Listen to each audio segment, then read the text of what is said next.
राधे राधे दोस्तों, आप सभी का स्वागत है हमारे चैनल क्रिएटिव कहानियां पर। आइए जानते हैं भगवान श्री कृष्ण को सांवलिया सेठ क्यों कहा जाता है। भगवान श्री कृष्ण को बहुत सारे नामों से बुलाया जाता है, उनमें से एक नाम है सांवलिया सेठ। उनके हर एक नाम के पीछे कोई न कोई वजह होती ही है। उसी तरह इस नाम के पीछे भी एक कहानी मिलती है। चलिए जानते हैं मुरली मनोहर के सांवलिया सेठ कहलाने के पीछे की कथा। कहा जाता है कि श्री कृष्ण के परम मित्र सुदामा काफी निर्धन थे। बड़ी मुश्किल से उनका और उनके बच्चों का भरण पोषण हो पाता था। एक बार वे श्री कृष्ण से मिलने द्वारका पहुँचे। वहाँ उनके महल में 56 पकवान जब उनके सामने परोसे जाते तो वे ये कहकर श्री कृष्ण से भोजन करने से इनकार कर देते थे कि उनकी पत्नी वसुंधरा और बच्चे भूखे होंगे। यह सुनकर उसी वक्त श्री कृष्ण दूसरा रूप धारण करके सुदामा के गांव पहुंच जाते हैं और वहां जाकर वे सावले साहब बन जाते हैं। अचानक सुदामा जी के घर के बाहर एक बच्चा दौड़ते हुए कहता है कि पास के गांव के सांवलिया सेठ के घर पुत्र रत्न की प्राप्ति हुई है। इसके लिए 10 दिनों तक महायज्ञ किया जा रहा है।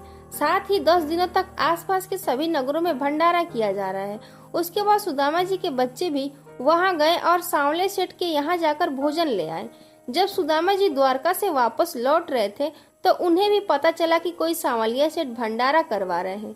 सुदामा जी व्यक्ति को रोककर कहते हैं कि क्या पास के गांव में भी भोजन परोसा जा रहा है। सुदामा जी के सवाल पर व्यक्ति बोलता है, हाँ, आपके गांव में भी भंडारा किया जा रहा है। यह सुन सुदामा जी की आत्मा तृप्त हो गई। उन्हें अपने भूखे बच्चे और पत्नी की चिंता चित्त से हट गई। तब से ही भगवान श्री कृष्ण को सांवलिया सेठ कहा जाता है। आपको बता दें कि किंवदंतियों के अनुसार मीराबाई सांवलिया सेठ की ही पूजा किया करती थी, जिन्हें वह गिरधर गोपाल भी कहती थी।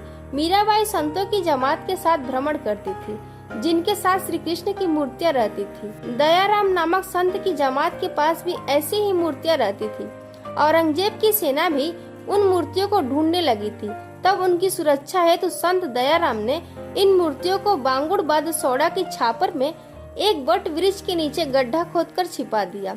माना जाता है कि 1840 में मंडपिया ग्राम निवासी भोलाराम गुज्जर नामक ग्वाले को सपना आया कि भादसोड़ा बांगुड़ गांव की सीमा के छापर में भगवान की 4 मूर्तियां भूमि में दबी हुई हैं। जब उस जगह पर खुदाई की गई तो वहां से एक जैसी 4 मूर्तियां निकली। देखते ही देखते यह खबर सब तरफ फैल गई और आसपास के लोग एकत्रित होने लगे। फिर उन 4 में से सबसे बड़ी मूर्ति को भादसोड़ा ग्राम ले जाई गई। भादसोड़ा में प्रसिद्ध गृहस्थ संत पुराजी भगत रहते थे।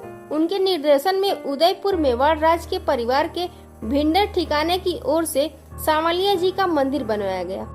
तो ये थी भगवान श्री कृष्ण के सांवलिया सेठ बनने की कहानी। अगर आपको पसंद आए तो एक लाइक जरूर कीजिएगा।